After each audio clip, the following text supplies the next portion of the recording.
Olá, família IBL e demais seguidores, passando para compartilhar mais um dos nossos devocionais.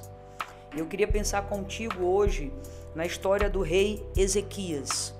Ezequias teve como pai Acais, e a Bíblia vai relatar que Acais fez o que era mal perante o Senhor. Ele adorou outros deuses e, além de adorar outros deuses, ele conduziu o povo à adoração, à apostasia a outros deuses. Mas quando Ezequias assume, e ele assume muito novo, com 25 anos de idade, ele era um jovem. Ele era um jovem quando ele assume aquele trono, quando ele assume aquela responsabilidade pelaquela nação. Mas ele carregava algo muito profundo dentro da vida dele. Ele carregava Deus. Deus não era uma religião. Deus não era uma forma de culto para Ezequias. Deus era a essência. Ele aprendeu por intermédio dos seus antepassados. Talvez o seu pai tenha perdido na lição de casa, tenha perdido de lhe passar as referências necessárias para que ele pudesse ser o rei que foi. Mas isso não fez dele um rei distante do Senhor, pelo contrário. Ele fez um caminho inverso, ele fez um caminho completamente diferente. E é sobre isso que eu quero pensar contigo. É quando nós não temos os referenciais tão perto. É quando os que deveriam passar para nós uma lição de vida, uma lição moral, uma lição de família, uma lição de um padrão ético justo, quando eles falham, a quem nós devemos recorrer? Então eu acredito plenamente que Ezequias ele olha para Deus, ele olha para a história dos seus antecessores e ele percebe que tinha muita gente servindo ao Senhor, tinha muita gente que não servia ao Senhor. Ele tinha uma escolha: seguir pelo caminho do seu pai que não serviu ao Senhor e de diversos outros reis que não serviram ao Senhor, ou ele tinha a escolha de servir pela casa de Davi. Davi era um homem segundo o coração de Deus, que prezou por amar a Deus e buscá-lo em primeiro lugar. Então aqui está Ezequias reconstruindo uma história que foi estabelecida em apostasia, em distanciamento. O sacerdócio e o ministério levítico havia sido dizimados, saíram do seu propósito, mas aqui estava Ezequias trazendo aquele povo para o propósito, trazendo aquele povo novamente para adorar ao Senhor. O texto vai dizendo assim, que ele se levanta e diz: santificai-vos, ó casa do Senhor. Deus nos tirou do Egito e ele nos atrai novamente. Então isso aqui é muito profundo. Ele retrata a história, ele retrata aquele povo, ele conduz aquele povo à presença do Senhor. Então Ezequias ele faz uma reforma espiritual.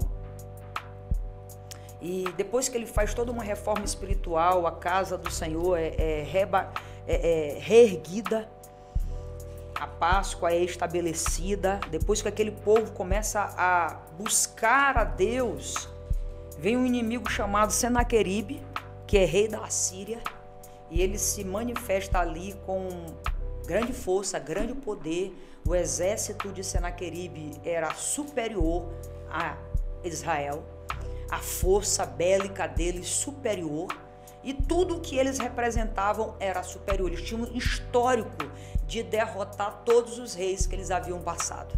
E agora eles chegam ali, ameaçando aquele povo.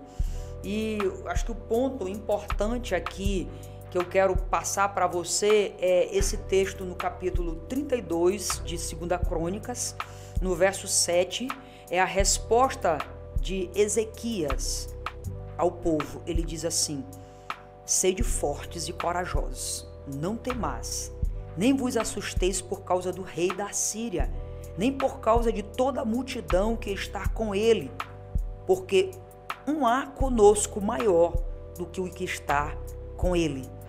Que coisa poderosa. Quando nós não vivemos uma religião, queridos, quando nós não vivemos apenas a margem ou a sombra do que outros fizeram, mas quando nós estamos realmente experimentando Deus.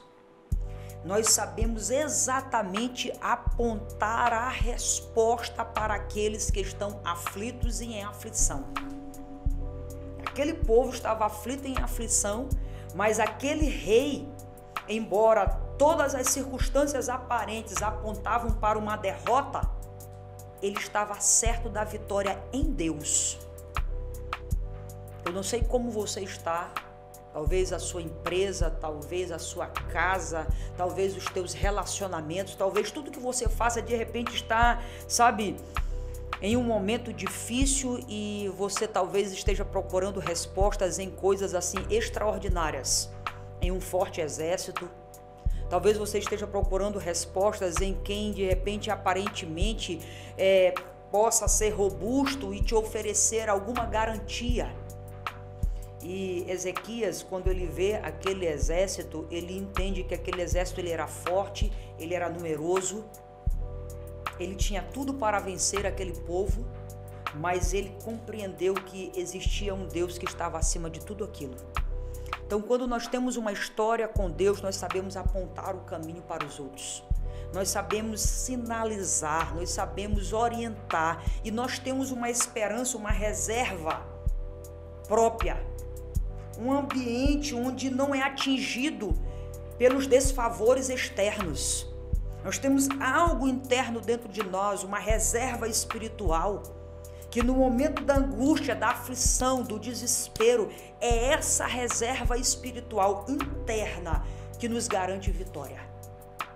Jesus certa vez falou que do seu interior fluirão rios de água viva. De quem? Do interior de quem? De quem beber da água. Que água que Jesus estava falando? Dele próprio. Então, o Evangelho é essa mensagem profunda que tem a capacidade, precisa primeiramente alterar o nosso homem interior para que possa alcançar o externo de todas as coisas. Mas quando nós estamos apenas, presos a uma religião, presos a um ritual, quando nós estamos, fazendo de Deus apenas um analgésico, se é algo momentâneo, nós não temos essa reserva interna. Nós não temos esse ambiente de socorro interno. E Ezequias tinha. Ele sabia quem era Deus. E quando nós sabemos quem é Deus, queridos, nós nunca iremos titubear diante das adversidades, dos problemas da vida. Ter Deus como único, como fundamento maior. Ter Deus como centro da nossa história. Então eu quero convidar você realmente a pensar sobre isso. Que Deus você tem servido?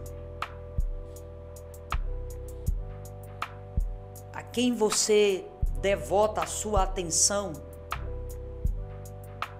A quem você serve realmente? Será que você tem servido a uma religião? Será que você tem servido a uma igreja? E tem deixado de servir a Deus? Olha que ter uma religião é interessante. Olha que fazer parte de uma igreja é resultado natural de fazer parte do cabeça que é Cristo. Mas o mais importante é ter Deus como centro. Se você tiver Deus como centro, você tem uma reserva interna por toda uma vida. As circunstâncias adversas virão, os ventos vão soprar.